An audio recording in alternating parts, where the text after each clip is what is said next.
அன்பானவர்களே, இன்றைக்கு வளருங்கள் என்கிற தலைப்பிலே நாம் கர்த்தருடைய வார்த்தையை தியானிக்க இருக்கிறோம். கொலோசையர் 1வது அதிகாரம் 10வது வசனத்திலே தேவனை அறிகிற அறிவிலே விருத்தி அடைந்து என்று எழுதப்பட்டிருக்கிறது. தேவனை அறிகிற அறிவிலே விருத்தி அடைய வேண்டும்.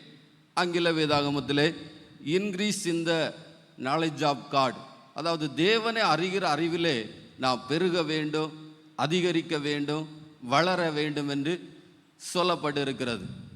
அப்போ வளருங்கள் என்கிற தலைப்பிலே நாம் முதலாவது கற்றுக்கொள்ள போகிற காரியம், தியானிக்க போகிற காரியம், தேவனை அறிகிற அறிவிலே நாம் வளர வேண்டும். நம்முடைய தேவன் எப்படிப்பட்டவர் என்கிற அறிவு நம்முடைய வாழ்க்கையிலே சரியாக இருக்கும் என்று சொன்னால், நாம் வாழுகிற இந்த பூமிக்குரிய வாழ்க்கையிலே நம்முடைய வாழ்க்கை என்பது மிகவும் ஆசீர்வாதமாக, சந்தோஷம் உள்ளதாக, மகிழ்ச்சி உள்ளதாக, மற்றவர்களுக்கு பிரயோஜனம் உள்ள ஒரு வாழ்க்கையாக இருக்கும். நாம் வாழுகிற இந்த உலகம் கோணலும் மாறுபாடுமான இந்த சந்ததியின் மத்தியிலே நாம் ஒரு வெற்றியுள்ள வாழ்க்கை வாழ வேண்டும் என்று சொன்னால், தேவனை அறிகிற அறிவு நமக்கு சரியாக இருக்க வேண்டும். இந்த உலகம் பல விதங்களிலே நம்மை நெருக்குகிறது. இந்த உலகம் நமக்கு துக்கத்தை தருகிறது, கவலை தருகிறது, நமக்கு நிந்தை தருகிறது, நமக்கு அவமானத்தை தருகிறது. இப்படிப்பட்ட உலகத்திலே எந்த சூழ்நிலையிலையும் நாம் சந்தோஷமாக, நாம் மகிழ்ச்சியாக, நாம் ஆசீர்வாதமாக வாழ வேண்டும் என்று சொன்னால், தேவனை குறித்த ஒரு சரியான அறிவு நமக்கு இருக்க வேண்டும். நம்மில் அநேகருக்கு தேவனை குறித்த அறிவு இருக்கலாம், ஆனால் அந்த அறிவு நம்முடைய வாழ்க்கையிலே அபியாசப்படுத்தப்பட வேண்டும். நாம் தேவனை அறிகிற அறிவிலே வளர்ந்து அந்த அறிவை நம்முடைய வாழ்க்கையிலே நாம் அபியாசப்படுத்த வேண்டும், நடைமுறைப்படுத்த வேண்டும். அல்லேலூயா. முதலாவதாக நான் தேவனை குறித்த அறிவிலே ஒன்றை சொல்ல விரும்புகிறேன். நம்முடைய தேவன் சொன்னதை செய்கிறவர். அல்லேலூயா. நம்முடைய தேவன் எதை செய்வேன் என்று சொல்லுகிறாரோ அதை அவர் செய்கிறவர். இந்த அறிவு தேவ ஜனமாகிய நமக்கு இருக்க வேண்டும். தேவன் நேரடியாகவும் தேவ ஜனத்திடத்திலே பேசுவார்.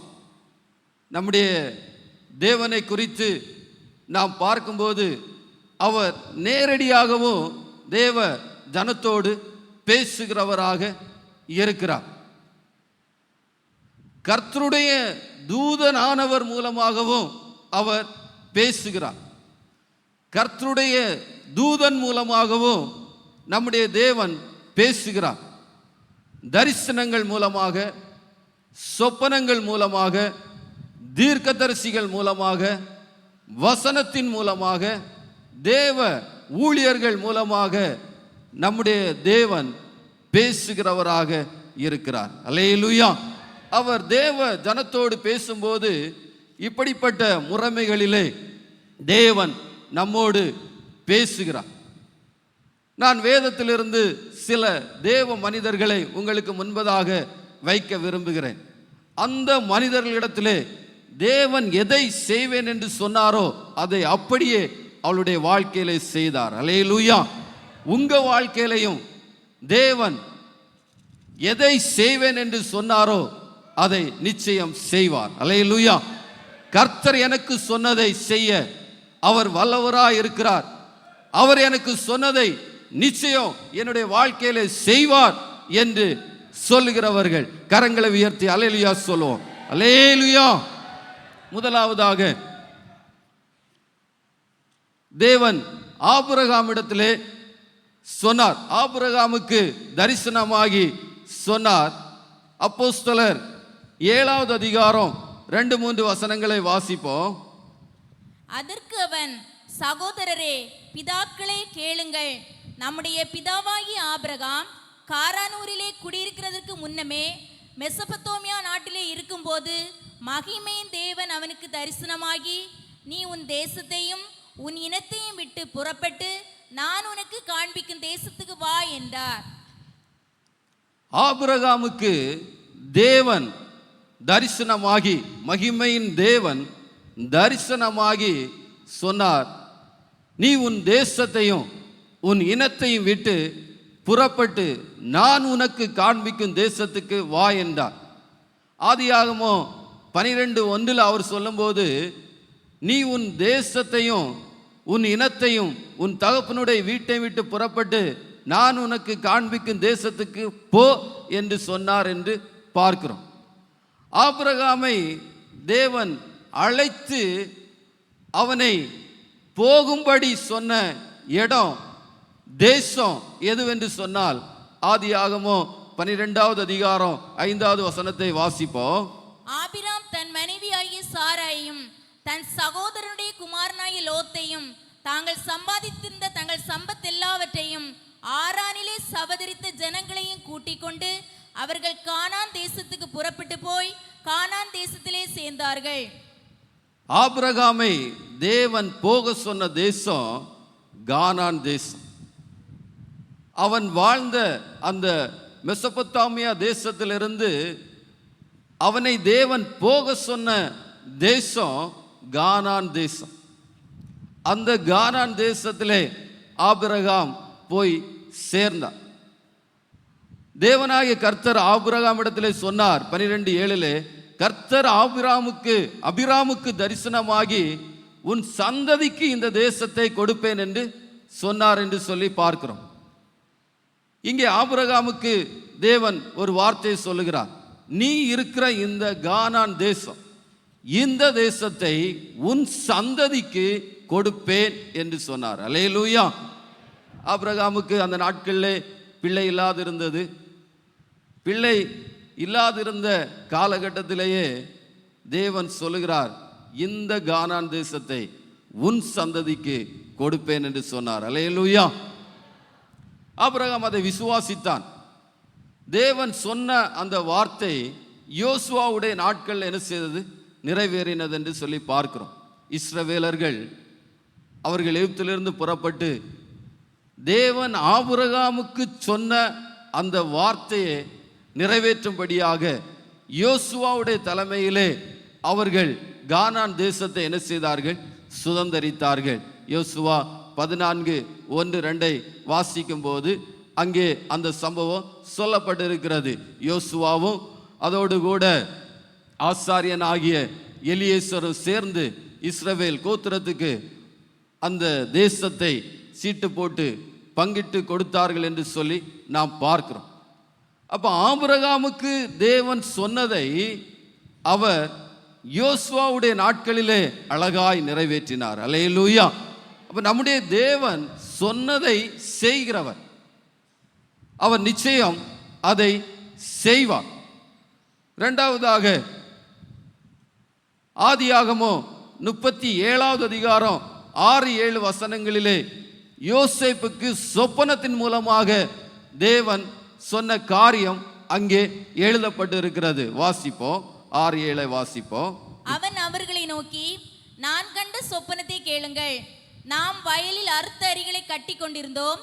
அப்பொழுது என்னுடைய அரிக்கட்டு நிமிர்ந்திருந்தது, உங்கள் அரிக்கட்டுகள் என் அரிக்கட்டை சுற்றி வணங்கி நின்றது என்றான்.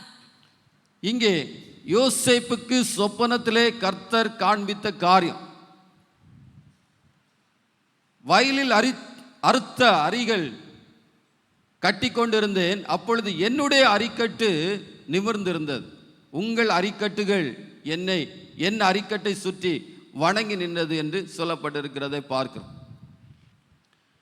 அப்ப யோசேப்புக்கு சொப்பனத்தில் தேவன் சொல்லிவிட்டார், ஒரு நாள் வரும், உன்னுடைய அரிக்கட்டு நிமிர்ந்து நிற்கும், உன்னை சுற்றி மற்ற அரிக்கட்டுகள் வணங்கி நிற்கும் என்று சொன்னார்.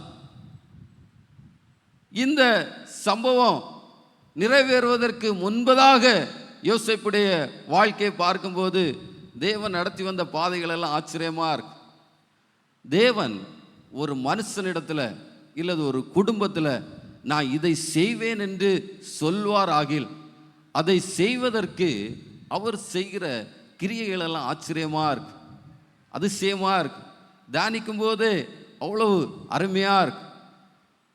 இப்போ யோசேப்புக்கு தேவன் சொப்பனத்தில் சொல்லிட்டார், ஓ அரிக்கட்டு நிமிர்ந்து நிற்கும், உன்னை சுற்றி மற்ற அரிக்கட்டுகள் வணங்கி நிற்கும். இது எப்படி சம்பவிக்கும்? ஆனால் இது நடக்கணும், ஏன்னா தேவன் சொன்னது. அதுக்காக தேவன் செய்கிற கிரியைகளை பார்க்கும்போது ஆச்சரியமா இருக்கு. சகோதரர்கள் பகைக்கிறார்கள். அடுத்து யோசேப்பை எடுத்து தண்ணீர் இல்லாத வெறும் குழியில் என்ன செய்கிறார்கள்? போடுகிறார்கள். அப்புறம் அங்கிருந்து எடுத்து வர்த்தகர்களிடத்திலே, மீதியானியர்களிடத்திலே அவனை 20 வெள்ளிக்காசுக்கு விற்று போடுகிறார்கள். அவர்கள் அவனை எகிப்திலே கொண்டு போகிறார்கள்.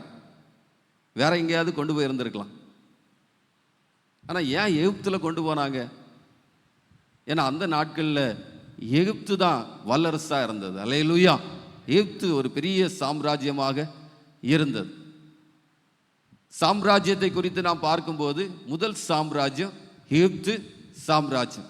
அதுக்கு அடுத்து தான் அசிரிய சாம்ராஜ்யம், பாபிலோன் சாம்ராஜ்யம், மேதிய பெர்சிய சாம்ராஜ்யம், கிரேக்க சாம்ராஜ்யம், ரோம சாம்ராஜ்யம் என்று என்ன செய்தது? வந்தது. ஆனால் முதல் சாம்ராஜ்யம் எகிப்திய சாம்ராஜ்யம். அப்போ யோசேப்பை எகிப்தில் அந்த மீதியானர்கள் கொண்டு போவது தேவனுடைய ஒரு பெரிய திட்டமாக இருந்தது. யோசேப்பை தேவன் நடத்தி வருகிற பாதைகளை நினைத்தா, அதற்காக தேவன் செய்த கிரியைகளை நினைச்சா ஆச்சரியமா இருக்கும். அவன் எகிப்திலே வருகிறான். அந்த வர்த்தகர்கள் யாரி கையிலாவது விற்று இருக்கலாம், ஆனால் அவங்க யாரி கையில் என்ன செய்யலை? விற்கலை. கரெக்டாக பார்வோனுடைய பிரதானியும் தலையாரிகளுக்கு அதிபதியுமாகிய போத்திபாருடைய கையில் என்ன செஞ்சாங்க? விற்று போட்டாங்க. இதெல்லாம் தியானிக்கும் போது அவ்வளோ ஆச்சரியமாக இருக்கு. அவன் போத்திபாருடைய வீட்டில் போகிறான். அங்கே அவன் மேலே ஒரு வீண் குற்றச்சாட்டு, செய்யாத தவறுக்காக ஒரு குற்றச்சாட்டு. அதுக்கப்புறம் நீங்கள் பார்த்தீங்கன்னு சொன்னால் அந்த போத்திபார் ஏதாவது ஒரு சிறைச்சாலையில் கொண்டு என்ன செய்யலாம்? போட்டு இருக்கலாம். ஆனால் அவன் ஏதாவது ஒரு சிறைச்சாலையில் கொண்டு போடலை. ராஜாவின் கட்டளையினால் சிறைச்சாலையிலே வைக்கப்பட்டவர்கள் இருந்த அந்த சிறைச்சாலையில் என்ன செய்தான்? கொண்டு வைத்தான். அப்போ இந்த சிறைச்சாலை எதுக்குரியது என்று சொன்னால், ராஜாவினுடைய கட்டளையினால எவன் வாரானோ அவன் அந்த சிறைச்சாலையில் என்ன செய்யணும்? இருக்க வேண்டும். அங்கே பானபாத்திரக்காரன் தலைவனும் சியம்பாய்களின் தலைவனும் வருகிறார்கள். இவர்களெல்லாம் ராஜாவினால் குற்றம் சாட்டப்பட்டு ராஜா அனுப்பி வைத்ததுனால அந்த சிறைச்சாலைக்குள்ளே அவர்கள் என்ன செய்கிறார்கள்? வருகிறார்கள். அங்கே வரும்போது அவங்க 2 பேரும் சொப்பனம் பார்க்கிறார்கள். ஒரு நாள் யோசேப்பு அவர்களை சந்திக்கும் போது, ஏன்னா அந்த சிறைச்சாலைக்கார தலைவன் யோசேப்புடைய கையில் எல்லாத்தையும் ஒப்பு கொடுத்திருந்தான். ஏன்னா அவனுடைய கண்களில் யோசேப்புக்கு கிருபை கிடைக்கும்படியாக, தயவு கிடைக்கும்படியாக தேவன் கிரியை செய்திருந்தார். அங்கே வருகிற அவங்க 2 பேரும் ரொம்ப துக்கமாக இருக்கிறாங்க, கலங்கி போயிருக்கிறாங்க. யோசேப்பு அவர்களை பார்த்து, நீங்கள் ஏன் துக்கமாக இருக்கிறீங்க அப்படின்னு விசாரிக்கும் போது, சொப்பனம் கண்டோம் என்று சொல்லுகிறார்கள். அப்போ யோசேப்பு சொல்லுகிறார், சொப்பனத்தை சொல்லுங்க, சொப்பனத்துடைய அர்த்தத்தை சொல்றது தேவனுக்குரியதல்லவா என்று சொல்லுகிறார். அப்படி சொல்லி அவர்கள் சொப்பனத்தை சொல்லுகிறதை நாம் என்ன செய்கிறோம்? பார்க்கிறோம். ஆதியாகமம் 40வது அதிகாரம் 8வது வசனத்தை வாசிப்போம். அதற்கு அவர்கள், சொப்பனம் கண்டோம், அதற்கு அர்த்தம் சொல்லுகிறவன் ஒருவனும் இல்லை என்றார்கள். அதற்கு யோசேப்பு, சொப்பனத்துக்கு அர்த்தம் சொல்லுதல் தேவனுக்குரியதல்லவா, அவைகளை என்னிடத்தில் சொல்லுங்கள் என்றான். 40:13 வாசிப்போம். 3 நாளைக்குள்ளே பார்வோன் உன் தலையை உயர்த்தி உன்னை மறுபடியும் உன் நிலையிலே நிறுத்துவார். முன்னே அவருக்கு பானம் கொடுத்து வந்த வழக்கத்தின்படி பார்வோனின் பாத்திரத்தை அவர் கையிலே கொடுப்பாய். அப்போ சொப்பனத்தை பானபாத்திரக்காரன் சொன்னான். பானபாத்திரக்காரன் சொன்ன உடனே யோசேப்பு சொப்பனத்துடைய அர்த்தத்தை சொன்னான். நீ உன் ஸ்தானத்தில் மறுபடியும் என்ன செய்வ? வருவ. அதான் நீ கண்ட சொப்பனத்துடைய அர்த்தம். இதை பார்த்தோன்னே சியம்பாயிகளின் தலைவனும் சொப்பனத்தை சொல்கிறான். அவனுக்கு சொல்கிறாரு, நீ 3 நாளில் தூக்கி போடப்படுவாய் என்று சொல்லுகிறதை பார்க்கிறோம். யோசேப்பு சொன்னபடி அவங்க ரெண்டுடைய வாழ்க்கையிலையும் நிறைவேறினது. சுயம்பாயிகளின் தலைவனை அவன் ஸ்தானத்தில் நிறுத்தி தூக்கி போட்டான். ஆனால் பானபாத்திரக்காரனை தலைவனை அதே ஸ்தானத்தில் அவன் மறுபடியும் வைத்தான் என்று சொல்லி பார்க்கிறோம். ஆனால் யோசேப்பு சிறைச்சாலையில் தான் என்ன செய்கிறான், இருக்கிறான். அதற்கப்புறம் பார்வோன் ஒரு சொப்பனத்தை காண்றான். தேவனுடைய அந்த யோசேப்புடைய வாழ்க்கையில கொடுத்த சொப்பனத்தை நிறைவேற்றுவதற்காக அவர் செய்கிற கிரியைகள் எல்லாம் எவ்வளோ ஆச்சரியமா இருக்கு. பார்வோனுக்கு ஒரு சொப்பனத்தை கொடுக்குறான். பார்வோன் அந்த சொப்பனத்தை பார்த்து கலங்கி போய் இருக்கிறான். அவன் மந்திரவாதி சாஸ்திரிகள் எல்லாம் கூப்பிட்டு சொப்பனத்தை சொல்றான். அவங்களால அந்த சொப்பனத்துடைய விளக்கத்தை சொல்ல முடியல. அப்பந்தான் இந்த பானபாத்திரக்காரனுடைய தலைவனுக்கே நினைவுக்கு வருது, சொப்பனத்துக்கு அர்த்தம் சொல்ற ஒருத்தன் சிறைச்சாலையில் இருக்கிறான் அல்லவா. அப்பந்தான் அவனுக்கு அது நினைவுக்கு வந்து பார்வோனுக்கு சொல்றான். அப்போ பார்வோன் சொல்லுகிற காரியம் வாசிப்போம். ஆதியாகமம் 41வது அதிகாரம் 14வது வசனத்தை வாசிப்போம். அப்பொழுது பார்வோன் யோசேப்பை அழைப்பித்தான். அவனை தீவிரமாய் காவல் கிடங்கிலிருந்து கொண்டு வந்தார்கள். அவன் சவரம் பண்ணிக்கொண்டு வேறு வஸ்திரம் தரித்து பார்வோனிடத்தில் வந்தான். இப்ப யோசேப்பு பார்வோனிடத்திலே அழைத்து கொண்டு வரப்பட்டான் என்று சொல்லி பார்க்கும். அதற்கப்புறம் யோசேப்பு அந்த பார்வோன் கண்ட சொப்பனத்துக்கான அர்த்தத்தை சொல்லுகிறான். அப்போ பார்வோன் சொல்லுகிறான். ஆதியாகமம் 41வது அதிகாரம் 38லிருந்து 43 வரைக்கும் அந்த சம்பவம் அங்கே சொல்லப்பட்டிருக்கிறது. அதை வாசிப்போம். அப்பொழுது பார்வோன் தன் ஊழியக்காரரை நோக்கி, தேவ ஆவியை பெற்ற இந்த மனுஷனைப் போல வேறொருவன் உண்டோ என்றான். பின்பு பார்வோன் யோசேப்பை நோக்கி, தேவன் இவை எல்லாவற்றையும் உனக்கு வெளிப்படுத்தி இருக்கிறபடியால் உன்னைப் போல விவேகமும் ஞானம் உள்ளவன் வேறொருவனும் இல்லை. நீ என் அரமனைக்கு அதிகாரியாயிருப்பாய். உன் வாக்கின்படியே என் ஜனங்கள் எல்லாரும் அடங்கி நடக்க கடவர்கள். சிங்காசனத்தில் மாத்திரம் உன்னிலும் நான் பெரியவனாயிருப்பேன் என்றான். பின்னும் பார்வோன் யோசேப்பை நோக்கி, பார், எகிப்து தேசம் முழுமைக்கு உன்னை அதிகாரியாக்கினேன் என்று சொல்லி பார்வோன் தன் கையில் போட்டிருந்த தன் முத்திரை மோதிரத்தை கழற்றி அதை யோசேப்பின் கையிலே போட்டு மெல்லிய வஸ்திரங்களை அவனுக்கு உடுத்தி பொன் சரப்பணியை அவன் கழுத்திலே தரித்து தன்னுடைய 2ஆம் ரதத்தின் மேல் அவனை ஏற்றி தெண்டனிட்டு பணியுங்கள் என்று அவனுக்கு முன்பாக கூறுவித்து எகிப்து தேசம் முழுமைக்கும் அவனை அதிகாரியாக்கினான்.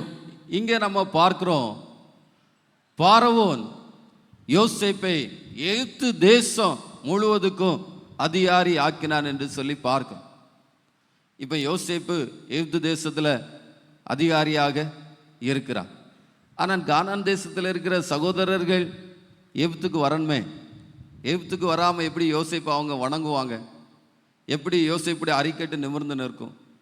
மற்ற அரிக்கட்டுகள் எப்படி அவனை சுற்றி வணங்கி நிற்கும்? அது சொப்பன நிறைவேறணும்னு சொன்னால் கானான் தேசத்தில் இருக்கிற அவனுடைய சகோதரர்கள் எகிப்துக்கு வரணும். எப்படி வருவார்கள்? ஆனால் தேவன் செய்கிற கிரியைகள் ஆச்சரியமாக இருக்கு. உடனே இயற்கையின் மீது தேவன் என்ன செய்கிறார்? கிரியை செய்கிறார். 7 வருஷம் செழிப்பான காலம், தானியங்கள் எல்லாம் நல்லா விளைந்தது. அடுத்த 7 வருஷம் பஞ்சம் வந்த 2வது வருஷத்திலே கானான் தேசத்தில் தானியம் என்ன செய்தது? இல்லாமல் போனது. அவர்கள் கேள்விப்படுகிறார்கள், எகிப்திலே தானியம் உண்டு என்று கேள்விப்படுகிறார்கள். இப்போது அவனுடைய சகோதரர்கள் எகிப்துக்கு என்ன செய்கிறார்கள்? வருகிறார்கள். தேவனுடைய ஆச்சரியமான கிரியைகள் தான் இது. அவர் யோசேப்புக்கு சொப்பனத்தில் சொன்னதை நிறைவேற்றுறதுக்காக தேவன் செய்கிற கிரியைகளை பார்க்கும்போது ஆச்சரியமா இருக்கு. இன்றைக்கு தேவன் ஒரு காரியத்தை செய்வேன் என்று சொல்லி இருக்கும்போது அதை நாம் விசுவாசிப்பதற்கும் நம்புவதற்கும் சூழ்நிலை அதற்கு தகுதியாக இருக்காது. அநேகர் அப்படிதான் சூழ்நிலைகளை பார்த்து தான் கர்த்தர் சொன்னதை செய்வாராங்கிற அந்த சந்தேகத்துக்குள்ளும் அந்த விசுவாசமற்ற வாழ்க்கைக்குள் என்ன செய்கிறார்கள்? போகிறார்கள்.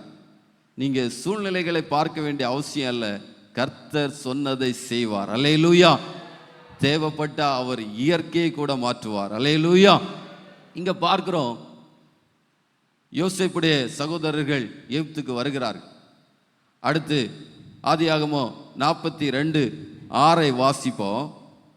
யோசேப்பு அத்தேசத்துக்கு அதிபதியாயிருந்து தேசத்தின் ஜனங்கள் யாவருக்கும் விற்றான். யோசேப்பின் சகோதரர் வந்து முகங்குப்புற தரையிலே விழுந்து அவனை வணங்கினார்கள். இப்போ யோசேப்புடைய சகோதரர்கள் யோசேப்பை முகங்குப்புற தரையில விழுந்து வணங்கினார்கள் என்று சொல்லி பார்க்கிறோம். அல்லேலூயா. இப்போ விழுந்தது 11 சகோதரர்களும் அல்ல, 10 சகோதரர்கள் தான் என்ன செய்தாங்க, யோசேப்புடைய சமூகத்தில் முகங்குப்புற விழுந்தார்கள். ஏன்னா பெஞ்சமின் என்ன செய்யலை, வரல. ஆனால் சொப்பனத்தில் அவனுடைய அரிக்கட்டு நிமிர்ந்து நின்றது, மற்ற அரிக்கட்டுகள் எல்லாம் என்ன செய்தது, வணங்கி நின்றது என்று சொல்லி பார்க்கிறோம்.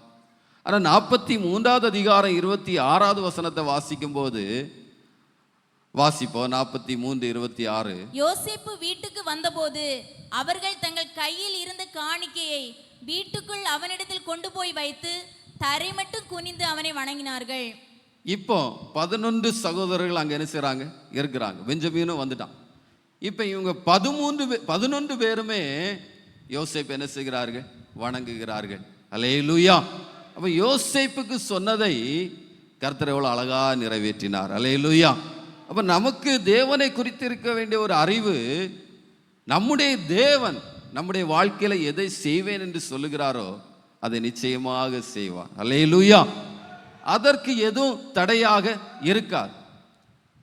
தேவன் சொன்னதை செய்வதற்கு எந்த மனிதனுடைய இருதயத்திலே கிரியை செய்வார், இயற்கையின் மீது கிரியை செய்வார், தேசத்தின் தலைவர்கள் மீதும் கர்த்தர் என்ன செய்வார், கிரியை செய்வார். அல்லேலூயா. அப்ப தேவனை அறிகிற ஒரு அறிவு நமக்கு இருக்க வேண்டும். அதுல தேவன் சொன்னதை செய்கிறவர் என்கிற அறிவு இருக்க வேண்டும். ஒரு ஊழியர் குடும்பம், அவர்கள் ஒரு பகுதியிலே கர்த்தருடைய ஊழியத்தை செய்து கொண்டு இருந்தார்கள். தேவன் சொன்னார், நீ இந்த இடத்துல ஊழியம் செய்தது போதும், நான் உனக்கு சொல்லுகிற இடத்துல போய் நீ ஊழியம் செய். அப்போது அந்த ஊழியர் கர்த்தருடைய வார்த்தைக்கு கீழ்ப்படிந்து தேவன் சொன்ன இடத்துக்கு ஊழியம் செய்வதற்காக அவர் புறப்பட ஆயத்தமானார். அந்த நாட்களில் இந்த மாதிரி வசதிகள் கிடையாது, கடல் பயணம்தான் உண்டு. ஏன்னா முந்தைய நாட்களில் கடல் பயணங்கள் தான் அதிகமாக இருந்தது. இடையில தான் ஃப்ளைட்டெல்லாம் என்ன செய்தார்கள், கண்டுபிடித்தார்கள். ரைட் சகோதரர்கள் என்று நினைக்கிறேன், அவங்க தான் விமானத்தை என்ன செய்தார்கள், கண்டுபிடித்தார்கள். அதுக்கு முன்னாடி வர்த்தகமும் சரி, எதுவாக இருந்தாலும் சரி, கடல் வழி பயணங்கள் தான் அந்த காலத்தில் என்ன செய்தது, இருந்தது. உடனே இவர் தன்னுடைய மனைவியோடு கப்பல் பயணம் மேற்கொண்டார், தேவன் சொன்ன இடத்துக்கு போவதற்காக. அப்படி அவர் கப்பல்லே பயணம் செய்து கொண்டு இருக்கும்போது, பயணம் செய்கிற அந்த வேளையிலே ஒரு பெரிய புயல் வந்தது. புயல் வந்து கப்பலோடு மோதுகிறது. அப்போ மாலுமி எல்லாரையும் அழைத்து சொன்னார், இந்த புயலுக்கு யாருமே தப்பித்து போக மாட்டோம், கண்டிப்பாக நம்ம எல்லாருமே இந்த புயலில் மாட்டி சாக தான் செய்வோம், கப்பல் சேதமாக தான் செய்யும், யாருமே நாம் தப்பி போக மாட்டோம். நீங்கள் உங்களுக்கு தெய்வத்தின் மேலே நம்பிக்கை இருந்தால் நீங்கள் உங்கள் தெய்வத்தை நோக்கி பாருங்கள்.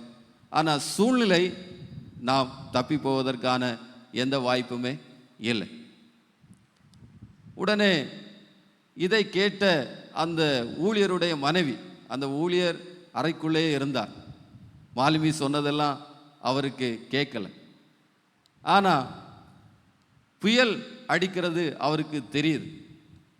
மனைவி ஓடி வந்து சொன்னார்கள், மாலுமி இப்படி சொல்லுகிறார், இந்த புயலில் நாம் யாருமே தப்பிக்க மாட்டோம், எல்லாருமே மரித்து போவோம், கப்பல் சேதமடையும் என்று சொல்லுகிறார், நீங்கள் ஜெபம் பண்ணுங்க அப்படின்னு சொல்லிட்டு. அப்போ அவர் சிரிச்சாராம். உடனே அவங்க மனைவி சொன்னார்களாம், நான் ஒரு வேதனையோடு சொல்கிறேன், எத்தனையோ ஜனங்கள் இருக்காங்க, ஜெபம் பண்ணுங்கன்னு சொன்னால் நீங்கள் ஜெபம் பண்ணாமல் சிரிக்கிறீங்க அப்படின்னு சொல்லிட்டு. அப்போ அவர் இருந்த அறையில் ஒரு மேஜை இருந்திருக்கிறது, அதுக்கு மேலே ஒரு கத்தி இருந்திருக்கிறது. அந்த கத்தி வந்து ரொம்ப ஷார்ப்பாக இருந்திருக்கிறது. இவர் கிரியையினால தன்னுடைய மனைவிக்கு தேவன் யார் என்பதை புரிய வைக்க விரும்பினார். எனவே அவர் அந்த கத்தியை, ஷார்ப்பான கத்தியை கையில் எடுத்து தன்னுடைய மனைவியுடைய கழுத்தில் வைத்தாராம். வைத்துட்டு சொன்னாரா, நான் உன்னை கழுத்தறுத்து கொலை செய்ய போகிறேன் அப்படின்னு சொல்லிட்டு. அவங்க சிரிச்சாங்களாம். கத்தி ஷார்ப்பாக இருக்குது, உன் கழுத்தில் வச்சுருக்கேன், உன் கழுத்தறுத்து கொலை செய்ய போகிறேன்னு சொல்கிறேன், நீ சிரிக்கிற அப்படின்னு சொல்லிட்டு. அப்போ அந்த மனைவி சொன்னாங்களா, நான் எதுக்கு சிரிக்கிறேன்னு சொன்னால், கத்தி வந்து என் கணவனாருடைய கையில் இருக்குது, அவர் என்னை கழுத்தறுத்து என்ன செய்ய மாட்டார், கொலை செய்ய மாட்டார் அப்படின்னு சொன்னாங்க. உடனே அவர் கத்தியை கீழே வச்சுட்டு சொன்னாரா, இது மாதிரி தான் இந்த புயல் என்னை போக சொன்ன தேவனுடைய கரத்தில் இருக்கிறது. என்னை போக சொன்னவர் இந்த புயலை நிறுத்தி என்னை பத்திரமாக அவர் சொன்ன இடத்திலே கொண்டு சேர்ப்பார் என்று சொன்னாராம். உடனே அந்த புயல் நின்று போனது. அவர்கள் தேவன் சொன்ன அந்த இடத்திலே போய் கர்த்தருடைய ஊழியத்தை செய்தார்கள். அல்லேலூயா. இதான் தேவன் சொன்னதை செய்வதற்கு எதுவுமே தடையா இருக்கார். தேவன் எதன் மேலையும் கிரியை செய்ய அவர் வல்லவராக இருக்கிறார். அதனால தேவ பிள்ளைகளே, கர்த்தர் உங்களுக்கு சொன்னதை நிச்சயம் செய்வார் என்று சொல்லி விசுவாசியுங்கள். அல்லேலூயா. வேதத்திலே மனோவா குடும்பத்தை பார்க்கிறோம். மனோவா குடும்பம், அந்த குடும்பத்துக்கு பிள்ளை இல்லாது இருந்தது.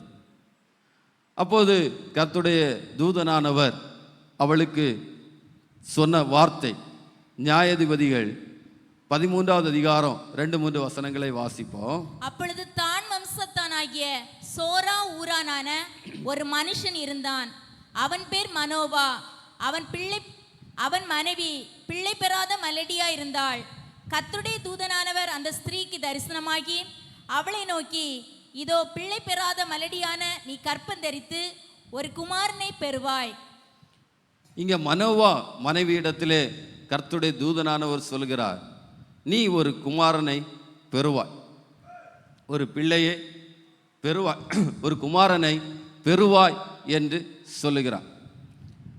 அதே நேரத்தில் அந்த குமாரன் என்ன செய்வான் என்பதையும் சொல்லுகிறார் தேவன். வாசிப்போம், 5வது வசனத்தை வாசிப்போம். நீ கற்பம் தரித்து ஒரு குமாரனை பெறுவாய். அவன் தலையின் மேல் சவரகன் கத்தி படலாகாது. அந்த பிள்ளை பிறந்தது முதல் தேவனுக்கென்று நசரேனாய் இருப்பான். அவன் இஸ்ரவேலை பெலிஸ்தரின் கைக்கு நீங்களாக்கி ரட்சிக்க தொடங்குவான் என்றார். அப்போ மனோவாவுடைய மனைவியிடத்திலே கர்த்தருடைய தூதனானவர் சொல்லும்போது, நீ ஒரு குமாரனை பெறுவாய், அந்த குமாரன் இஸ்ரவேலை பெலிஸ்தரின் கைக்கு நீங்களாக்கி ரட்சிக்க தொடங்குவான் என்று சொல்லுகிறார். அன்பானவர்களே, யாருக்காவது குடும்பத்திலே பிள்ளைகள் இல்லை என்று இருந்தால், நிச்சயமாக கர்த்தர் உங்களுக்கு குமாரனை தருவேன் என்று சொல்லியிருந்தால், ஒரு பிள்ளையை தருவேன் என்று சொல்லியிருந்தால், அதை நீங்கள் விசுவாசியுங்க. நிச்சயமாக ஏற்ற காலத்திலே தேவன் அதை செய்வார். அல்லேலூயா. எனக்கு எங்கே கிடைக்க போகுது அப்படியெல்லாம் நம்ம சந்தேகப்படவே கூடாது. உங்களுக்கு பிள்ளைகளை தந்து அந்த பிள்ளைகள் பிற்காலத்தில் இப்படி இருப்பார்கள் என்று தேவன் உங்களுக்கு சொல்லி இருப்பார் என்று சொன்னால், அந்த பிள்ளைகள் எதிர்காலத்தில் அப்படி இருப்பார்கள் என்று சொல்லி நீங்கள் விசுவாசியுங்கள். அல்லேலூயா. சில பெற்றோரிடத்தில் பிள்ளைகளை குறித்து தேவன் சில காரியங்களை பேசுவார். ஆனால் தேவன் சொன்னதுக்கும் அவங்க வாழ்க்கைக்கு சம்பந்தமே இருக்காது.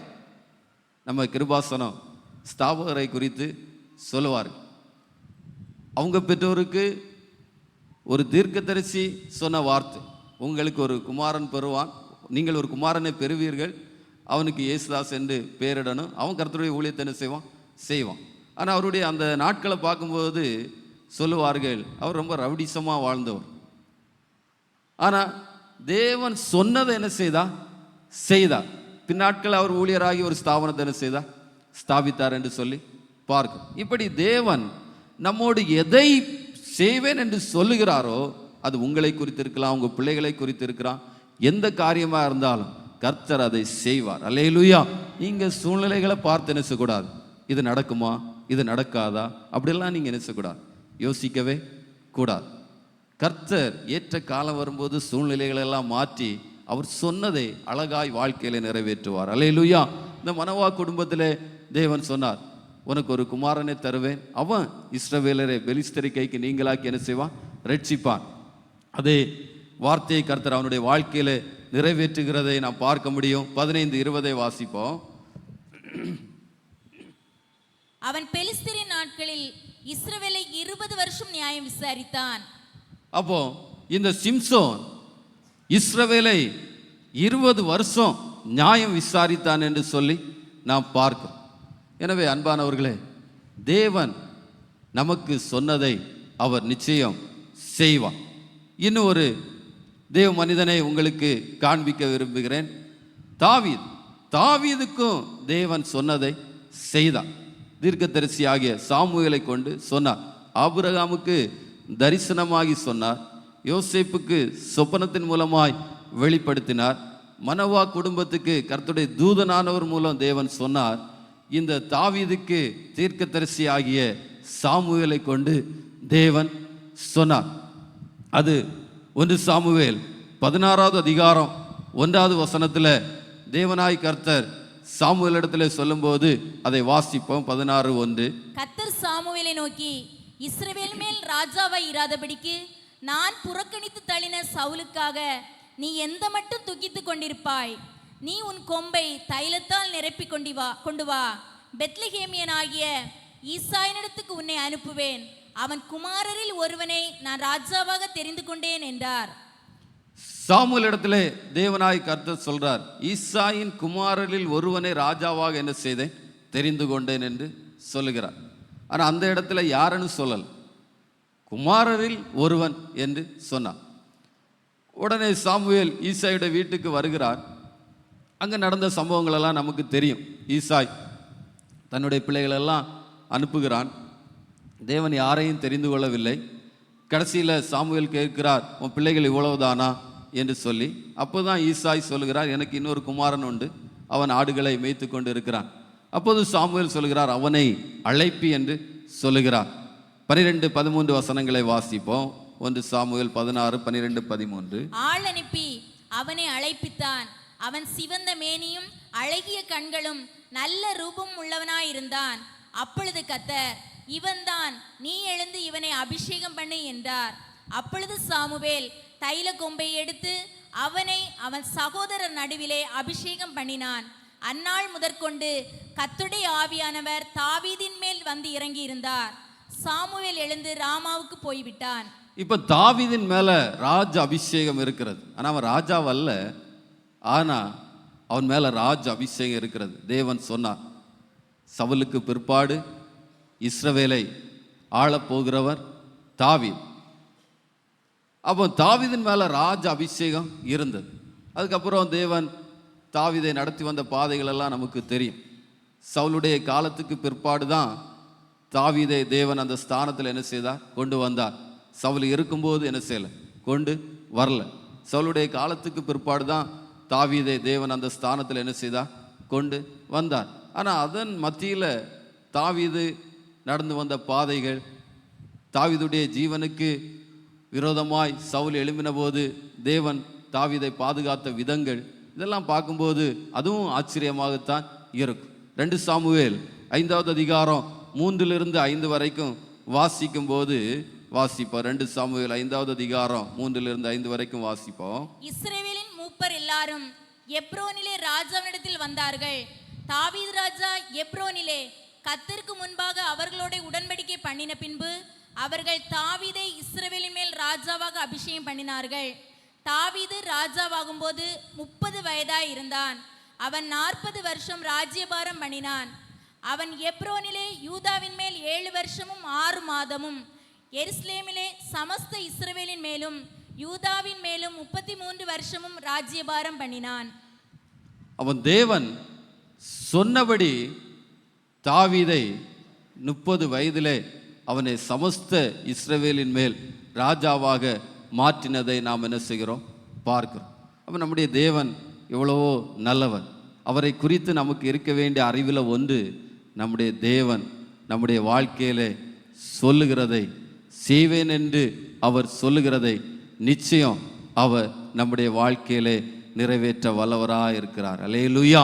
அன்பானவர்களே, உங்களுக்கும் தேவன் தேவ ஊழியர்கள் மூலமாகவோ இல்லது தீர்க்கதரிசிகள் மூலமாகவோ இல்லது வசனத்தின் மூலமாகவோ இல்லது சொப்பனத்தின் மூலமாகவோ தரிசனத்தின் மூலமாகவோ தேவன் இப்படி செய்வேன் என்று சொல்லி ஒரு காரியத்தை உங்களுக்கு சொல்லி இருப்பார் என்று சொன்னால் நிச்சயமாக நீங்கள் அதை விசுவாசியுங்க, அதை நம்புங்கள், அதிலே நீங்கள் சந்தேகப்படாதிருங்கள், அதிலே நீங்கள் அவிசுவாசம் கொள்ளாதிருங்கள், நீங்கள் விசுவாசியுங்கள். கர்த்தர் ஏற்ற காலத்திலே உங்களுக்கு சொன்னதை அவர் செய்வார். அல்லேலூயா. நிச்சயம் அவர் அதை செய்ய வல்லவர். ஆபிரகாமுடைய வாழ்க்கையிலே செய்தவர், யோசேப்புடைய வாழ்க்கையிலே செய்தவர், மனோவா குடும்பத்திலே செய்தவர், தாவீதுடைய வாழ்க்கையிலே செய்தவர். நிச்சயம் நம்முடைய வாழ்க்கையிலையும் அவர் சொன்னதை செய்ய வல்லவராக இருக்கிறார். அல்லேலூயா. நிச்சயமாக அவர் சொன்னதை நாம மறந்தாலும் அவர் மறக்க மாட்டார். ஏற்ற வேளையிலே அவர் அந்த காரியத்தை அழகாய் செய்து முடிப்பார். அல்லேலூயா. அதனால கர்த்தர் சொன்ன காரியத்திலே நீங்கள் சந்தேகப்படாதிருங்கள், அதை நன்றாக விசுவாசியுங்கள். கர்த்தர் அதை நம்முடைய வாழ்க்கையிலே செய்வாராக. இரண்டாவதாக, தேவன் பாரபட்சம் இல்லாதவர். நம்முடைய தேவனை குறித்து நமக்கு இருக்க வேண்டிய இன்னொரு அறிவு, தேவன் பாரபட்சமற்றவர்.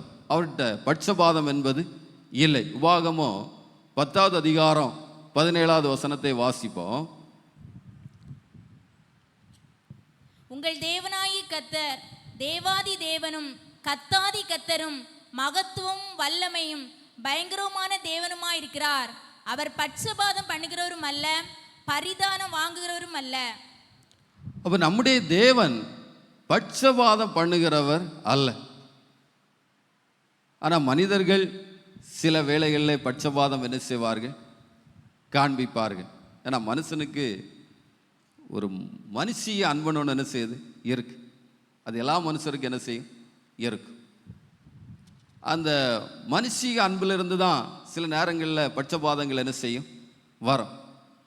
தெய்வீக அன்பினால இருக்கிறவர்கள் பட்சபாதம் காட்டவே மாட்டார்கள். எல்லாரும் அவர்களுக்கு சமமாகத்தான் என்ன செய்வார்கள் இருப்பார்கள். நீதியே நீதி என்று சொல்லுவார்கள், அநீதியே அநீதி என்று சொல்லுவார்கள். பரிதானம் வாங்கிவிட்டு அநீதிக்காரனோடு சேர்ந்து நின்று நீதிமான என்ன செய்ய மாட்டார்கள், குற்றம் சாட்ட மாட்டார்கள். அப்போ நம்முடைய தேவன் பாரபட்சம் இல்லாத தேவன்.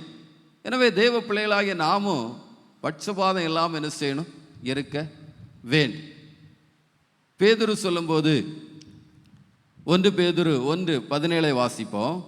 நான் 1 பேதுரு 1:17. அன்றியும் பட்சபாதம் இல்லாமல் அவனவனுடைய கிரியைகளின்படி நியாயம் தீர்க்கிறவரை நீங்கள் பிதாவாக தொழுது கொண்டு வருகிறபடியால் இங்கே பரதேசிகளாய் சஞ்சரிக்கும் அளவும் பயத்துடனே நடந்து கொள்ளுங்கள். அப்ப நம்முடைய தேவன் பட்சபாதம் இல்லாமல் அவனவன் கிரியைக்கு தக்கதாக நியாயம் தீர்க்கிற தேவனாக இருக்கிறார். இந்த தேவனை தான் நாம் என்ன செய்கிறோம், ஆராதிக்கிறோம், தொழுது கொள்ளுகிறோம். அப்போ நம்முடைய தேவன் அவனவன் கிரியைக்கு பட்சபாதம் இல்லாமல் நீதியான பலனை என்ன செய்வார். அவர் நீதியாய் நியாயம் விசாரிக்கிற தேவனாக என்ன செய்கிறார் இருக்கிறார். எனவே அன்பானவர்களே, நாமும் பட்சபாதம் இல்லாதவர்களாக என்ன செய்ய வேண்டும், இருக்க வேண்டும். நம்முடைய பார்வையிலையும் ஏழையோ பணக்காரனோ படித்தவனோ படிக்காதவனோ யாராக இருந்தாலும் சரி, நாம் எல்லாரையும் பட்சபாதம் இல்லாமல் என்ன செய்ய வேண்டும், பார்க்க வேண்டும். நம்முடைய தேவன் பாரபட்சம் இல்லாத தேவனாக இருக்கிறார். பெற்றோர்களும் அப்படிதான் பிள்ளைகளை பட்சபாதம் இல்லாமல் என்ன செய்யணும், நடத்தணும். சில பெற்றோருக்கு அதில் சில போராட்டங்கள் இருக்கும். ஈசாக்கு ரெபெக்காளை எடுத்துக்கொண்டவன்னு சொன்னால் அவங்களுக்கு 2 பிள்ளைகள், ஏசா யாக்கோபு. ஏசாவிடத்தில் ஈசாக்கு பட்சமாக இருப்பார், யாக்கோவிடத்தில் ரெபெக்காள் பட்சமாக இருப்பான். இப்படி பெற்றோர்கள் ஆளுக்கு ஒரு பிள்ளையை எடுத்துக்கொண்டதுனால கடைசியில் ஒரு பிள்ளை இருந்த தேசத்தை விட்டு ஓடி போக வேண்டிய ஒரு நிலைமை என்ன செய்தது வந்தது. மூத்தவனுக்கு இளைவன் எப்படியாவது கொலை செய்யணுங்கிற எண்ணம் என்ன செய்தது வந்தது. அவன் பெற்றோர்கள் பிள்ளைகளிடத்துலையும் பட்சபாதம் இல்லாமல் இருக்கணும். உங்களுக்கு ஒரு பிள்ளை பிடிக்கும் என்பதற்காக மற்ற பிள்ளைகளெல்லாம் ஒதுக்கக்கூடாது. மற்ற பிள்ளைகளுக்கு கொடுக்க வேண்டிய காரியங்களில் கொடுக்காமல் என்ன செய்யக்கூடாது, இருக்கக்கூடாது. இதே நீதியாசியம். எத்தனை பிள்ளைகளை கருத்தில் தந்தாலும் சரி, இப்போ பிரச்சனை இல்லை, பங்கு போடுறதெல்லாம் ஈஸி தான். ஏன்னா இப்போ நாம் இருவர் நமக்கு இருவர், அது மாறி நாம் இருவர் நமக்கு ஒருவர். பிரச்சனை இல்லை, ஒருவராக இருந்தால் பிரச்சனை இல்லை. நீதியும் பார்க்காண்டா, நியாயமும் அநீதியும் பார்க்காண்டா, எல்லாம் தானே அங்கே போய் என்ன செய்யும், சேரும். அந்த காலத்தில் தான் பெற்றோருக்கு 7, 8, 12, 16 வரைக்கும் பிள்ளைகள் இருந்திருக்கிறார்கள். அப்படியெல்லாம் என்ன செய்து இருந்திருக்கிறது. 2 பிள்ளைகள் வைத்திருக்கிறவர்கள் ரொம்ப கவனமாக இருக்க வேண்டும். ஈசாக்கு ரெபெக்காள் இருந்தது போல் நாம் என்ன செய்யக்கூடாது, இருக்கக்கூடாது. 2 பிள்ளைகள் இருக்கிறவங்க அப்படி தான், ஒன்று தகப்பனை சார்ந்திருக்கும், ஒன்று தாயை சார்ந்திருக்கும். நம்ம பொதுவாக வைத்து என்ன செய்ய வேண்டும், நடத்த வேண்டும். பட்சபாதம் என்ன செய்யக்கூடாது, காண்பிக்க கூடாது. பாரபட்சம் என்பது நம்முடைய தேவனிடத்திலே இல்லை, நாமும் பாரபட்சம் காண்பிக்க கூடாது. அடுத்து 2 பேதுரு 3:18 வாசிப்போம். நம்முடைய கர்த்தரும் இரட்சருமாகிய இயேசு கிறிஸ்துவின் கிருபையிலும் அவரை அறிகிற அறிவிலும் வளருங்கள். அவருக்கு இப்பொழுதும் என்றென்றைக்கும் மகிமை உண்டாவதாக. ஆமேன். இங்கே பேதுரு சொல்லும்போது கிறிஸ்துவை அறிகிற அறிவிலே வளருங்கள் என்று சொல்லுகிறார். நாம் அங்கே கொலோசியர் 1:10 பார்த்தோம், தேவனை அறிகிற அறிவில் நாம் விருத்தி அடைய வேண்டும். இங்கே பேதுரு சொல்லும்போது கிறிஸ்துவை அறிகிற அறிவிலே வளர வேண்டும். தேவனை அறிகிற அறிவில் நான் 2 காரியத்தை சொன்னேன். ஒன்று, தேவன் நமக்கு சொன்னதை செய்வார். 2வதாக, தேவன் பாரபட்சம் மற்றவர், பாரபட்சம் இல்லாதவர். அவர் பட்சபாதம் அவரிடத்தில் செல்லுபடி ஆகாது. இங்கே 2வதாக, முதலாவதாக தேவனை அறிகிற அறிவு, அதில் வளரணும். 2வதாக பேதுரு சொல்லுகிறார், கிறிஸ்துவை அறிகிற அறிவில் நாம் என்ன செய்ய வேண்டும், வளர வேண்டும். இங்கே நான் ஒரு காரியத்தை சொல்லி நாம் ஜெபிக்க போகிறோம். கிறிஸ்துவை அறிகிற அறிவில் நமக்கு இருக்க வேண்டிய ஒரு காரியம், இயேசு கிறிஸ்து மறுபடியும் வருவார் என்கிற அந்த அறிவு நமக்கு நன்றாக இருக்க வேண்டும். அல்லேலூயா. இன்றைக்கு அநேகருக்கு அந்த அறிவு மங்கி போச்சு. வருகை குறித்த அந்த எண்ணங்கள் எல்லாம் அநேகருக்குள்ளே இல்லாமல் போய்விட்டது. அதனால தான் இன்றைக்கு நிர்விசாரங்கள் பெருகிறது, தேவ பயமற்ற தன்மைகள் பெருகிறது, துணிகரங்கள் பெருகிறது. இதெல்லாம் காரணம் கர்த்தராகிய இயேசு கிறிஸ்து மறுபடியும் வருவார் என்கிற அந்த வெளிச்சம் மங்கி போகிறது தான். இயேசு கிறிஸ்து மறுபடியும் வருவார் என்று சொல்லி அவருடைய வருகை எதிர்பார்ப்பதும், அவருடைய வருகைக்காக நம்ம ஆயத்தப்படுவதும் நம்முடைய வாழ்க்கையில் இருந்தால் நம்முடைய வாழ்க்கை மிகவும் ஒரு தெய்வ பயம் உள்ள வாழ்க்கையாக இருக்கும். அல்லேலூயா. இன்றைக்கு அநேகருக்கு தெய்வ பயம் இல்லை, நிர்விசாரங்கள், துணிகரங்கள்.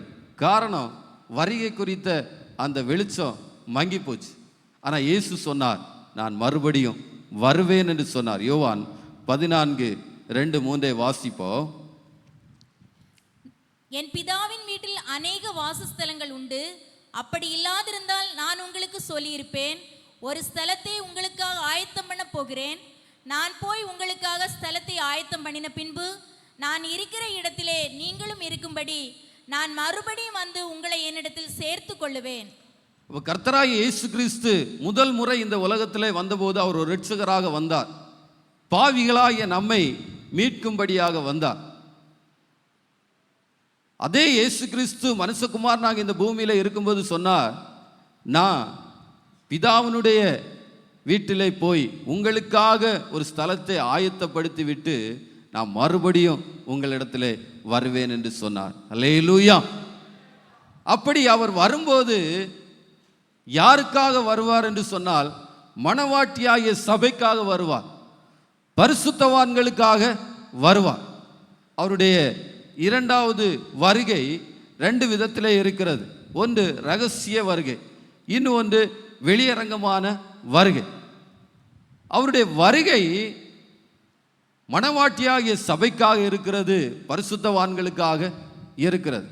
சங்கீதம் 50:5 பார்க்கும்போது வாசிப்போம். பலினாலே என்னோட உடன்படிக்கை பண்ணின என்னுடைய பரிசுத்தவான்களை என்னிடத்தில் கூட்டுங்கள் என்பார். பரிசுத்தவான்களை கூட்டி சேர்க்கும்படியாக, மணவாட்டியாகிய சபையை சேர்த்து கொள்ளும்படியாகத்தான் கர்த்தராகிய இயேசு கிறிஸ்து மறுபடியும் வருவார். முதலாவது அவர் மத்திய ஆகாயத்திலே வருவார் என்று 1 தெசலோனிக்கேயர் 4வது அதிகாரம் 16-17 வசனங்களில் சொல்லப்பட்டிருக்கிறது. ஏனெனில் கர்த்தர் தாமே ஆரவாரத்தோடும் பிரதான தூதனுடைய சத்தத்தோடும் தேவ எக்காலத்தோடும் வானத்திலிருந்து இறங்கி வருவார். அப்பொழுது கிறிஸ்துவுக்குள் மரித்தவர்கள் முதலாவது எழுந்திருப்பார்கள்.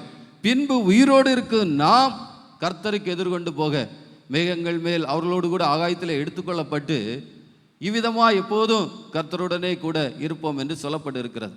அப்போ ரகசிய வருகையில் கிறிஸ்துவுக்குள் மரித்தவர்கள் முதலாவது போவார்கள். அதற்கப்புறம் உயிரோடு இருக்கிற பரிசுத்தவான்கள் எப்படியும் வாழ்ந்துட்டு பரலோகத்துக்கு என்ன செய்ய முடியாது, போக முடியாது. அதனால் அன்பானவர்களே, நாம் வாழுகிற காலம் கடைசி காலம். பவுல் தீமோத்தேயுவுக்கு சொல்லும்போது சொல்றார், கொடிய காலங்கள் வரும் என்று அறியீர்களா. இந்த வசனங்களெல்லாம் வாசித்து பாருங்க. அவர் சொன்ன காரியங்கள் தான் இன்றைக்கு உலகத்தில் நடக்குது. இயேசு கிறிஸ்து கூட மத்தேயு 24வது அதிகாரம் 3வது வசனத்திலிருந்து 30வது வசனம் வரைக்கும் சீசர்களுக்கு சொல்லுகிறார், என் வருகை வரும்போது இதெல்லாம் சம்பவிக்கும் என்று சொல்லுகிறார். அவர்கள் கேட்கிறார்கள், உங்களுடைய வருகைக்கும் உலகத்தின் முடிவுக்கும் அடையாளம் என்ன? அப்போது இயேசு சொல்றார், அதெல்லாம் வாசித்து பாருங்க, அந்த அடையாளங்களெல்லாம் இன்றைக்கு நிறைவேறி கொண்டு இருக்கிறது. எனவே தெய்வ பிள்ளைகளே, கிறிஸ்துவை குறித்த அறிவில் நமக்கு ஒன்று இருக்க வேண்டியது அவருடைய வருகை. இயேசு கிறிஸ்து இதோ சீக்கிரமாய் வருகிறேன் என்று சொன்னார். வெளிப்படுத்தின விசேஷத்தை நீங்கள் வாசித்து பார்த்தீங்கன்னா அங்கே சொல்லப்பட்டு இருக்கிறது, இயேசு சொன்னார், இதோ சீக்கிரமாய் வருகிறேன் என்று சொன்னார். எனவே தெய்வ பிள்ளைகள், வருகைக்கு ஆயத்தமான ஒரு வாழ்க்கை வாழ வேண்டும். இந்த உலகத்தில் நம்முடைய ஓட்டம் முடிந்தாலும் சரி, நம்ம உயிரோடு இருக்க நாட்களில் கர்த்தராகிய இயேசு கிறிஸ்து மத்திய ஆகாயத்தில் வந்தாலும் சரி, நாம் அவரை சந்திக்கத்தக்கதான ஒரு வாழ்க்கை நமக்கு இருக்க வேண்டும். வருகை குறித்த ஒரு எதிர்பார்ப்பு, இயேசு கிறிஸ்து மறுபடியும் வருவேன் என்று சொன்னவர் வருவார் என்கிற அந்த எதிர்பார்ப்பு நம்முடைய வாழ்க்கையில் இருக்கும் என்று சொன்னாதான் இந்த உலகத்தில் தெய்வ பயத்தோடு ஜீவிக்க முடியும். அநேகருக்கு அது இல்லை, தெய்வ பயமே இல்லை. தேவனை குறித்த அந்த எண்ணமே அநேகருக்கு இல்லை. பவுல் தீமோத்தேயுக்கு சொல்லும்போது சொல்றார், கடைசி காலத்தில் கொடிய காலம்னு சொல்லிட்டு ஒரு வார்த்தை சொல்லுவார், தற்பிரியராய் ஜனங்கள் என்ன செய்வார்கள், இருப்பார்கள். இன்றைக்கு அநேகர் அப்படி தான் இருக்காங்க. தற்பிரியர்னா என்னது? தனக்காக வாழ்கிறது. இன்றைக்கு அநேகர் அப்படி தான், தான் குடும்பம், தான் தொழில், தான் வேலை, அப்படி தான் இருப்பாங்க. ஊழியத்தில் கவனம் இருக்காது, சபை காரியங்களில் கவனம் இருக்காது, கர்த்தருடைய காரியங்களில் கவனம் இருக்காது, ஒன்றுக்குமே கவனம் இருக்காது. வெறும் அந்த செல்ஃபிஸ்ட் தன்மை, அவங்க காரியம் அதையே பார்த்துட்டு இருப்பாங்க. அப்படி நம்ம காரியங்களே நம்ம பார்த்துட்டு இருந்தால் எப்படி நம்ம நித்தியத்தில் போய் சேர முடியும்? நம்ம காரியத்தை நம்ம பார்க்கணும் தான். அதே நேரத்தில் நமக்கு தேவனோடு உள்ள ஐக்கியம் இல்லைன்னு சொன்னால், தேவனோடு உள்ள உறவு இல்லை என்று சொன்னால், அதுலேயே நாம் என்ன செய்யணும்? கவனம் செலுத்தணும்.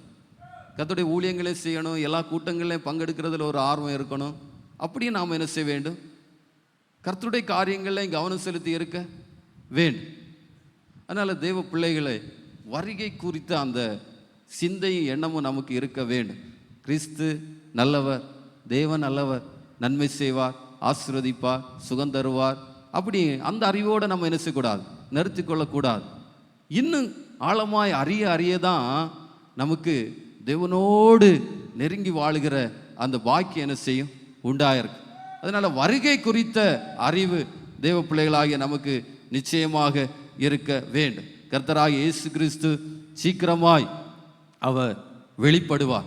அவர் சொன்ன அடையாளங்கள் எல்லாம் இன்றைக்கு உலகத்திலே நிறைவேறி கொண்டு இருக்கிறது. இன்றைக்கு டெக்னாலஜிலாம் வளருது. ஏஐன்னு கூட ஒன்று என்ன செய்திருக்கு, வந்திருக்கு. ஏன் இந்த டெக்னாலஜிலாம் வளருது? இதெல்லாம் வளரும். இதெல்லாம் வளர்ந்தாதான் அந்தி கிறிஸ்து வெளிப்பட்டு இந்த மாதிரி காரியங்களை வச்சு தான் அவன் என்ன செய்வான்? உலகம் முழுவதையும் ஆளுகை செய்வான். அதனால உலகம் அந்தி கிறிஸ்துவின் ஆட்சிக்கு ஆயத்தப்படும் போது தேவ பிள்ளைகளாகிய நாம் வருகைக்கு என்ன செய்ய வேண்டும்? ஆயத்தப்பட வேண்டும். கர்த்தராகிய இயேசு கிறிஸ்து மத்திய ஆகாயத்தில் வரும்போது நாம் அவரை சந்திக்க ஆயத்தப்பட வேண்டும். அப்போ இயேசு கிறிஸ்துடைய முதல் வருகை, அவர் ஒரு இரட்சகராக என்ன செய்தார்? வந்தார். இரண்டாம் வருகையில் அவர் ரகசிய வருகையிலே மத்திய ஆகாயத்திலே வருவார். அதற்கப்புறம் 7 ஆண்டுகள் இந்த பூமியிலே அந்தி கிறிஸ்துனுடைய ஆட்சி நடந்து முடியும் போது இயேசு கிறிஸ்து எடுத்துக்கொண்ட பரிசுத்தவான்களோடு பகிரங்கமாக இந்த உலகத்தில் என்ன செய்வார்? வருவார். எல்லாருடைய கண்களும் காணத்தக்கதாய் அவர் இந்த உலகத்தில் பகிரங்கமாய் வருவார். அவர் வரும்போது வேதம் சொல்லுகிறது, அவர் ஒலிவு மலையிலே வந்து இறங்குவார் என்று சொல்லப்பட்டு இருக்கிறது. அப்போது அங்கே அர்முகுதான் என்கிற யுத்தம் நடக்கும். அதிலே இயேசு கிறிஸ்து ஜெயித்து எருசலேமிலே 1000 வருடம் ஆளுகை செய்வார். அந்த களத்திற்கு அந்தி கிறிஸ்துவையும் அக்கினி கடலிலே தள்ளி போடுவார். பழைய பாம்பாகிய வலு சர்ப்பத்தை 1000 வருடம் கட்டி வைப்பார். இந்த சம்பவங்கள் எல்லாம் நமக்கு தெரிந்த சம்பவங்கள் தான். இப்படி தான் கர்த்தருடைய வருகை இருக்கும். கடைசியில் யுக யுகமாய் நித்திய காலமாய் நாம் தேவனோடு கூட இருப்போம். அல்லேலூயா. அப்போ இந்த வருகை குறித்த அந்த எதிர்பார்ப்பு தேவ பிள்ளைகளுக்கு இருக்க வேண்டும். அன்பானவர்களே, தாழ்மையாக கேட்டுக்கொள்கிறேன், கர்த்தராகிய இயேசு கிறிஸ்துடைய வருகையில் நம்ம போகத்தக்கதா நம்முடைய வாழ்க்கை இருக்கணும். சின்ன சின்ன காரியங்களையும் உணர்வுள்ளவர்களாக இருங்க. சின்ன சின்ன காரியங்களையும் உணர்வுள்ளவர்களாக இருங்க. ஒரு பொய் பேசினா கூட நமக்கு உணர்வு இருக்கட்டும். சிலருக்கு உணர்வு இருக்குது, ஆனால் அதுலேருந்து விடுபடுறது தான் பெரிய கஷ்டமாக இருக்குது. ஜோம் பண்ணுங்க. உணர்வு இருக்கிறதே ஒரு பெரிய ஆசீர்வாதம். அல்லேலூயா. ஏன்னா அநேகருக்கு உணர்வே இல்லை. என்ன செய்தாலும் என்ன இல்லை? உணர்வே இல்லை. ஆனால் உணர்வு இருக்கிறது ஒரு பெரிய பாக்கியம். ஆனால் அப்படியே மனஸ்தாபப்பட்டு கொண்டு இருக்காமல் அந்த காரியங்களெல்லாம் நம்ம ஜெயம் எடுக்க வேண்டும். அல்லேலூயா. அப்போ வருகை குறித்த ஒரு சிந்தை நம்முடைய வாழ்க்கையில் இருந்தால் தான் நாம் கர்த்தருடைய ராஜ்யத்திலே போய் சேர முடியும். அந்த அறிவு இருந்தால் தான் வருகைக்கு என்ன செய்வோம்? ஆயத்தப்படுவோம். எனவே அன்பானவர்களே, இங்கே கர்த்தருடைய வார்த்தையை நான் நிறுத்துகிறேன். நம்முடைய தேவனை குறித்த அறிவு நமக்கு இருக்க வேண்டும். அதிலே நாம் வளர வேண்டும். கர்த்தராகிய இயேசு கிறிஸ்து குறித்த அறிவு நமக்கு இருக்க வேண்டும். அதிலேயும் நாம் வளர வேண்டும்.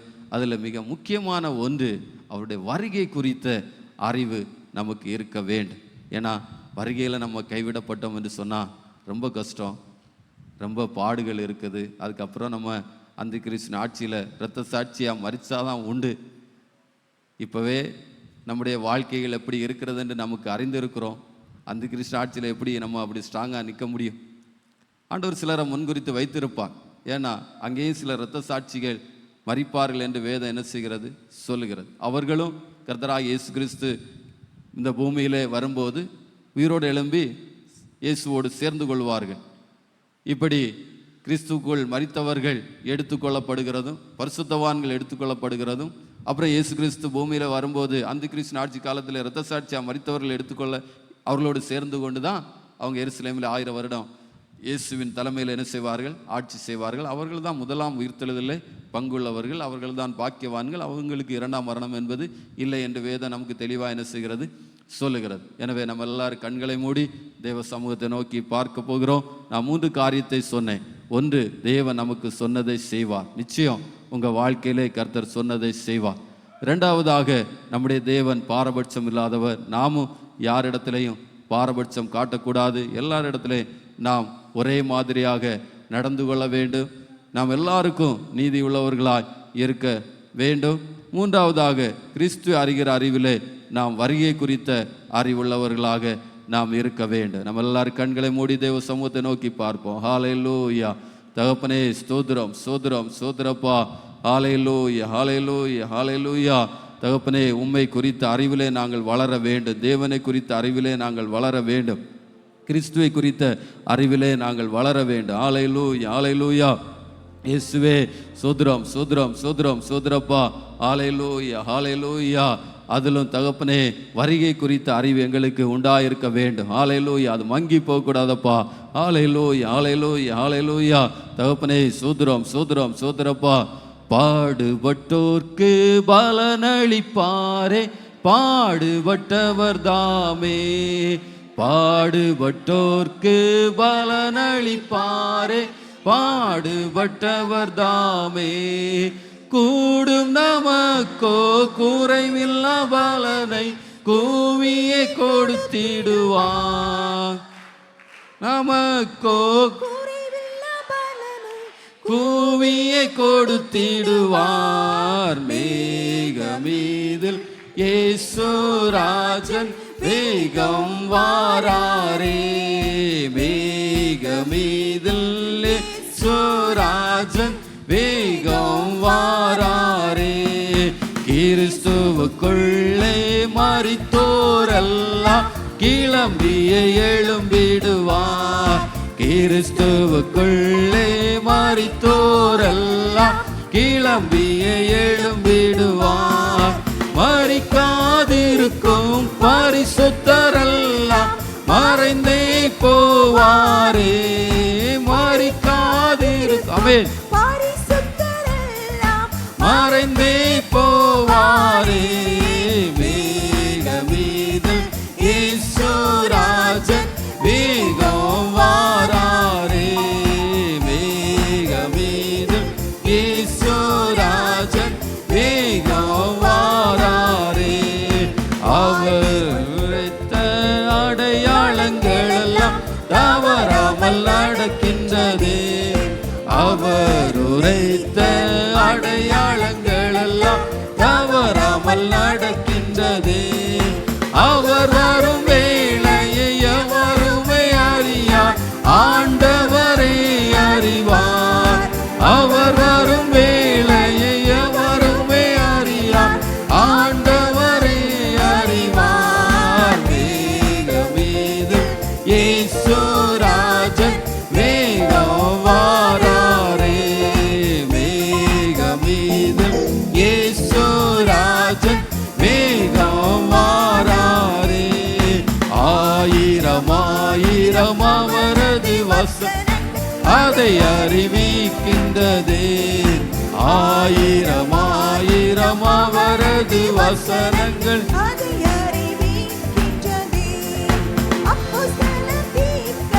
தரிசிகளெல்லாம் அதையே அறிவிக்கின்றார்.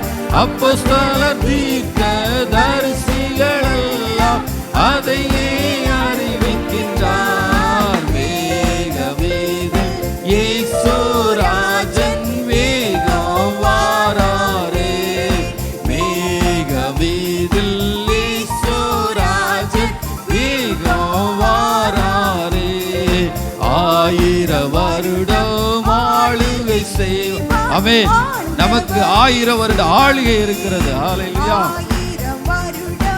ஆளுகை செய்வார் ஆண்டவரே சுதாமே, நீதி சமாதானம் நிறைந்தே இருக்கும் ஜோதியின் ஆளுகையில்.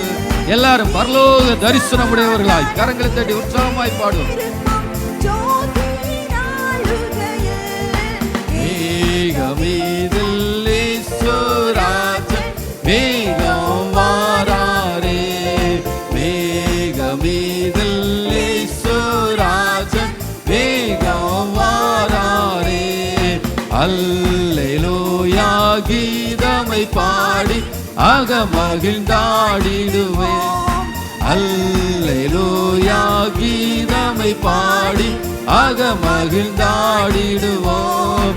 வல்லவர் வாரும் வேளையும் மீதோ மெல்லவை நெருங்கிச்சே, வல்லவர் வாரும் வேளையும் மீதோ மெல்லவை நெருங்கிச்சே. வேகமீதில் இயேசுராஜன் வேகம் வாராரே, வேகமீதில் இயேசுராஜன் வேகம் வாராரே. ஆயத்தமுள்ளோரை ஆகாயம் சேர்க்க அவரே வாராரே, ஆயத்தமுள்ளோரை ஆகாயம் சேர்க்க அவரே வாராரே. வேகமீதில் இயேசுராஜன் வேகம் வாராரே, வேகமீதில் இயேசுராஜன் வேகம் வாராரே. வேகமீதில் இயேசுராஜன் வேகம். ஆமென் ஆமென். அபிஷேகம் எல்லா தேவ பிள்ளைகளும் நல்லா கரங்களை தட்டி கர்த்தரை மகிமைப்படுத்துவோம். ஹalleluya. தேவனை அறிகிற அறிவிலே நாம் வளர, கிறிஸ்துவை அறிகிற அறிவிலே வளர கர்த்தர் நமக்கு கிருபை பாராட்டுவாராக. ஹalleluya, ஹalleluya. நம்முடைய தேவன் சொன்னதை செய்கிற தேவன், அவர் பட்சபாதம் இல்லாத தேவன். ஹalleluya, ஹalleluya. நம்முடைய கர்த்தராகிய இயேசு கிறிஸ்து மறுபடி வருவேன் என்று சொன்னவர் இதோ சீக்கிரமாய் வரப்போகிறார். அவருடைய வருகை குறித்த அறிவை கர்த்தர் நமக்கு தருவாராக. ஓ ரீபா லபா தூடா கந்துனா ரேமா லபா ஓ மாரா கந்துனா ரேமா லபா ஷாந்தார பௌடால கந்துனா ஓ ஷியாலவலரி கபலவல துடவல கந்துனா உரா திரா ஷரா மாரா ரீனு ரீவி ரபா லபா ஓ மாரா கந்துனா ரேமா லபா ஷாந்தார பௌடால கந்துனா ஓ ஷியாலவலரி கபலவல துடவல கந்துனா உரா திரா ஷரா மாரா ரீனு ரீவி ரபா லபா ஓ மாரா கந்துனா ரேகாமா தூடா பௌடால கந்துனா ஓ ஷியாலவலரி கபலவல துடவல கந்துனா உரா திரா ஷரா மாரா ரீபா லபா கத்துடா கந்துனா ரேமா லபா. ஆமென், ஆமென், ஆமென். அப்பா உம்மை அறிகிற அறிவிலே நாங்கள் வளரணும்ப்பா. உம்மை அறிகிற அறிவிலே நாங்கள் பெருகணும் ஆண்டவரே. உம்மை அறிகிற அறிவிலே இன்னும் விருத்தி அடைய வேண்டும்ப்பா. ஹalleluya, ஹalleluya. நீர் யார் என்கிற அறிவு எங்களுக்குள்ள இருக்கும்போது எங்களுடைய வாழ்க்கை ஒரு ஜெயமுள்ள வாழ்க்கையா இருக்குமேப்பா, ஒரு ஆசீர்வாதமான வாழ்க்கையா இருக்குமேப்பா. ஹalleluya, ஹalleluya, ஹalleluya. இன்னும் உம்மை அறியணும்ப்பா, இன்னும் உம்மை அறியணுமே, இன்னும் உம்மை கிட்டி சேரணுமே. ஹalleluya, ஹalleluya. ஓ ரீபா லபா கத்துடா கந்துனா ரேமா லபா ஓ மாரா கந்துனா ரேமா லபா ஷாந்தார பௌடால கந்துனா ஓ ஷியாலவலரி கபலவல துடவல கந்துனா உரா திரா ஷரா மாரா ரீனு ரீவி ரபா லபா ஓ மாரா கந்துனா ரேமா லபா ஷாந்தார பௌடால கந்துனா. ஹalleluya, ஹalleluya. தகப்பனே, இன்னும் உம்மை அறிகிற அறிவினால் எங்களை நிரப்போப்பா. உம்மை அறிகிற அறிவினால் எங்களை நிரப்போப்பா. இன்னும் ஆழமாய் உம்மை அறிந்து கொள்ள வேண்டுமே, இன்னும் உம்மை ஆழமாய் அறிந்து கொள்ள வேண்டுமே அப்பா. ஹalleluya, ஹalleluya. உம்மை அறிகிற அறிவிலே எங்களுடைய வாழ்க்கை ஒரு வெற்றி உள்ள வாழ்க்கையாய் மாறுமே அப்பா, ஒரு ஆசீர்வதிக்கப்பட்ட வாழ்க்கையாய் மாறுமே அப்பா. ஹalleluya, ஹalleluya. தகப்பனே, ஸ்தோத்திரம், ஸ்தோத்திரம், ஸ்தோத்திரப்பா. ஹalleluya, ஹalleluya, ஹalleluya. தகப்பனே, ஸ்தோத்திரம், ஸ்தோத்திரம். நம்ம எல்லாரும் கரங்களை தட்டி கர்த்தரை மகிமைப்படுத்துவோம். ஹalleluya, ஹalleluya. தகப்பனே, சோதரம், சோதரம், சோதரம். நல்ல பிதாவே, கிருபையுள்ள தேவனே, உம்மை துதிக்கிறோம், ஸ்தோத்தரிக்கிறோப்பா. பரிசுத்த ஆராதனையிலே வந்து உம்மை நோக்கி பார்க்க கர்த்தர் அந்த கிருபைகளுக்காய் ஸ்தோத்திரம். தேவனை அறிகிற அறிவு, கிறிஸ்துவை அறிகிற அறிவு என்கிற சத்தியங்களை கேட்க கர்த்தர் எங்களுக்கு கிருபை செய்திர ஆண்டவரே. தேவனை அறிகிற அறிவை நாங்கள் அறிந்து கொள்வது மாத்திரமல்ல, கிறிஸ்துவை குறித்த அறிவிலே வளர்வது மாத்திரமல்லப்பா, அவைகளெல்லாம் எங்கள் வாழ்க்கையில் நாங்கள் அபியாசப்படுத்தி உம்முடைய சாயலுக்கொப்பாய் நாங்கள் மருவம் ஆகணும் ஆண்டவரே. உம்முடைய சாயலுக்கொப்பாய் நாங்கள் மருவம் ஆகணும் ஆண்டவரே. எங்களுடைய வாழ்க்கையின் உள்ளும் புறமும் சுத்திகரிக்கப்பட வேண்டும், எங்களுக்குள்ளிருந்து கிறிஸ்து வெளிப்பட வேண்டும். அப்படிப்பட்ட ஒரு வாழ்க்கையை கர்த்தர் எங்களாருக்கும் தரும்படியாக செபிக்கிறோம்ப்பா. இந்த பரிசுத்த ஆராதனையில் பங்கு பெற்ற எல்லா தேவ ஜனங்களை கர்த்தர் ஆசீர்வதிங்கப்பா. அவங்க வாழ்க்கையெல்லாம் ஒரு வெற்றி உள்ள வாழ்க்கையாக, ஒரு ஆசீர்வாதமான வாழ்க்கையாக இருக்க, அநேகருக்கு ஆசீர்வாதமான பாத்திரங்களாக இருக்க, எல்லாவற்றுக்கும் மேலாக வருகைக்கேற்ற ஒரு வாழ்க்கை வாழ, கர்த்தராக இயேசு கிறிஸ்துவை சந்திக்கத்தக்க ஒரு ஜீவியம் ஜீவிக்க கர்த்தர் ஒவ்வொருவருக்கும் கிருபை செய்யும்படியாக செபிக்கிற ஆண்டவரே. இந்த பரிசுத்த ஆராதனை தொடக்கம் முதல் முடிவு வரைக்கும் ஆவியானுடைய ஆளுகை பிரசனம் நிறைவாக இருந்ததற்காய் ஸ்தோத்திர ஆண்டவரே. தொடர்ந்து எங்கள் தலைமை போதர் அவர்களை நினைக்கிறோம், அவர்கள் பங்கு பெறுகிற பரிசுத்த ஆராதனை நினைக்கிறோம்ப்பா. கர்த்தர் பயன்படுத்துவீராக, பலப்படுத்துவீராக. சென்னை வட்ட கன்வென்ஷனிலே மாலை நடைபெறுகிற கூட்டத்தையும் கர்த்தர் ஆசீர்வதிக்கும்படியாக ஜெபிக்கிறோம்ப்பா. கர்த்தர் பெரிய காரியங்களை செய்யுங்க, உடைய கரத்திலே தருகிறோம். துதியான மகிமையெல்லாம் நமக்கே செலுத்துகிறோம். கர்த்தர் இரட்சகருமாகிய இயேசு கிறிஸ்து நாமத்திலும் ஜெபிக்கிறோம் நல்ல பிதாவே, ஆமே. நம்ம எல்லாரும் சேர்ந்து சொல்லுவோம். என் ஆத்துமாவே கர்த்தரை ஸ்தோத்திரி, என் முழுவதுமே அவர் நாமத்தை ஸ்தோத்திரி. என் ஆத்துமாவே கர்த்தரை ஸ்தோத்திரி, அவர் செய்த சகல உபகாரங்களை மறவாதே. ஆமே. நம்முடைய கர்த்தராகிய இயேசு கிறிஸ்துடைய கிருபையும், பிதாவாகிய தேவனுடைய அன்பும், பரிசுத்த ஆவியானுடைய ஐக்கியம், சிநேகம், வழிநடத்தலும், பாதுகாவல் இன்று என்று சதா காலங்களில் நம் அனைவரோடு, விசேஷமாக நம்முடைய தலைமை போதர் அவர்கள் குடும்பத்தோடு, அவர்கள் பங்கு பெற்று கொண்டிருக்கிற சென்னை வட்ட கன்வென்ஷனோடு இருப்பதாக. ஆமேன்.